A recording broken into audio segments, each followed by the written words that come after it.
이렇듯 법령에 명시적인 면적 제한이 없기 때문에 조합원의 총 권리가액 범위 내라면 이론적으로는 84제곱미터 하나, 59제곱미터 하나, 84제곱미터 하나와 같은 구성으로 3주택 분양 신청이 가능합니다. 이론상으로는. 그러나 이는 조합 정관이나 관리 처분 계획에서 별도의 제한을 두고 있지 않는 경우에 하나며 실제 공급은 아래와 같은 원칙에 따라 결정될 가능성이 높습니다.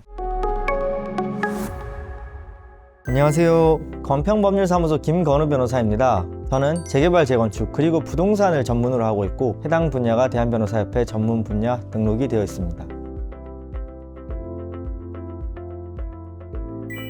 오늘은 다음과 같은 질문이 있었어요. 변호사님, 가로주택 정비 사업인데 권리 가액이 높은 경우에 최대 3주택을 받을 수 있다던데 맞나요? 답변을 드려보면 네, 가능성은 열려져 있습니다. 법적 근거는 소규모 주택정비법 제33조 사망 7호 라목입니다. 3주택을 공급받는 경우에 2주택 공급에 관한 규정, 소규모 주택정비법 제33조 사망 7호 다목이 유치 적용돼서 3주택 중 1주택은 반드시 주거 전용 면적 60제곱미터 이하로 공급받아야 하나요? 라는 질문이 있어서 금일은 가로주택 정비 사업에서 최대 3주택까지 공급받을 수 있는지, 또 그렇다면 그 면적은 어떠한지에 관해서 말씀드려보고자 합니다.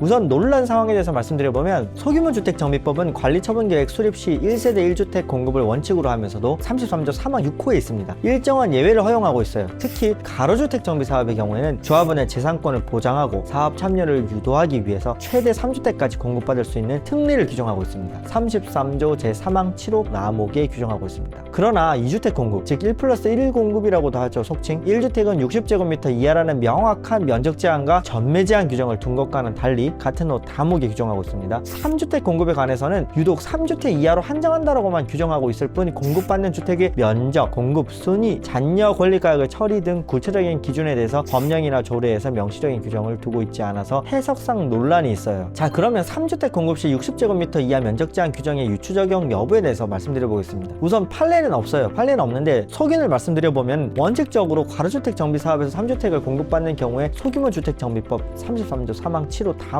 1주택 60제곱미터 이하 규정이 유추 적용된다라고 보기에는 어려워 보입니다. 이유를 말씀드려보면, 소규모 주택 정비법이 2주택 공급 다목이죠. 다목과 가로주택 정비 사업에서의 3주택 공급 라목입니다. 라목을 별개의 항으로 구분하여 규정을 하고 있습니다. 만약에 입법자가 3주택 공급 시에도 2주택 공급과 동일한 면적 제한을 적용하려고 만약에 했다라면은 라목의 다목 규정을 준용한다라는 명시적 문구를 뒀을 겁니다. 이러한 규정이 없는 이상 법률 문헌의 범위를 넘어서 다목의 제한 규정을 라목에까지 확대 또는 유추하여 해석하는 것은 법 해석의 원칙에 부합하지 않는다는 생각입니다. 또 가로주택 정비 사업에서 3주택 공급 특례를 인정한 것은 대규모 정비 사업에 비해서 사업성이 낮을 수 있다는 소규모 주택 정비 사업의 활성화를 위해서 권리 가액이 높은 토지 등 소유자에게 인센티브를 부여하려는 취지로 볼 수 있습니다. 법률의 근거 없이 60제곱미터 이하 면적 제한을 가하는 것은 이러한 입법 취지를 저해할 수 있다는 생각입니다. 하지만 이 사항의 논의와는 달리 실무에 적용되는 그 적용을 어떻게 할 것인지에 관해서 고민을 해보면, 이렇듯 법령에 명시적인 면적 제한이 없기 때문에 조합원의 총 권리가액 범위 내라면 이론적으로는 84제곱미터 하나, 59제곱미터 하나, 84제곱미터 하나와 같은 구성으로 3주택 분양 신청이 가능합니다. 이론상으로는. 그러나 이는 조합 정관이나 관리 처분 계획에서 별도의 제한을 두고 있지 않는 경우에 하나며 실제 공급은 아래와 같은 원칙에 따라 결정될 가능성이 높습니다. 우선 권리가액 범위 내 공급 원칙입니다. 다주택 공급은 조합원의 권리가액 범위 내에서 이루어지는 것이 대원칙이에요. 즉 2주택 또는 3주택의 조합원 분양가 총액이 해당 조합원의 권리가액을 원칙적으로 넘을 수는 없어요. 2주택 및 3주택 재주택은 1주택을 공급받고 남은 잔여 권리가액이 분양받고자 하는 주택의 최소 분양가 이상일 경우에만 공급받을 수 있겠습니다. 다음으로는 정관 및 관리처분계획의 기준 우선 적용, 이게 제일 중요한 걸로 보여요. 소규모 주택 정비법 및 관련 법령은 주택 공급에 관한 큰 틀의 원칙을 제시할 뿐, 구체적인 공급 방법, 순위, 기준 등은 사업 시행자인 조합이나 정관이나 관리처분계획을 통해 자율적으로 정할 수 있습니다. 따라서 조합 정관이나 관리처분계획에 따라 다주택 공급에 관한 별도의 기준, 예를 들어보면 면적 제한이나 공급 순위 등이 있을 수 있겠죠. 그러한 기준이 있다면 그에 따라 합니다. 그러면 만약에 동일한 평역에 분양 신청이 경합하는 경우는 어떨까요? A라는 사람이랑 B라는 사람이랑 서로 물건은 하나인데 서로 분양 신청을 하고 있다라고 하면은 일반적으로는 정관이나 관련 조례에서 정한 바에 따라서 권리가액 다액 순으로 공급 대상자를 결정하고, 권리가액이 동일하다면 공개 추첨을 통해서 결정하게 될 것으로 보입니다.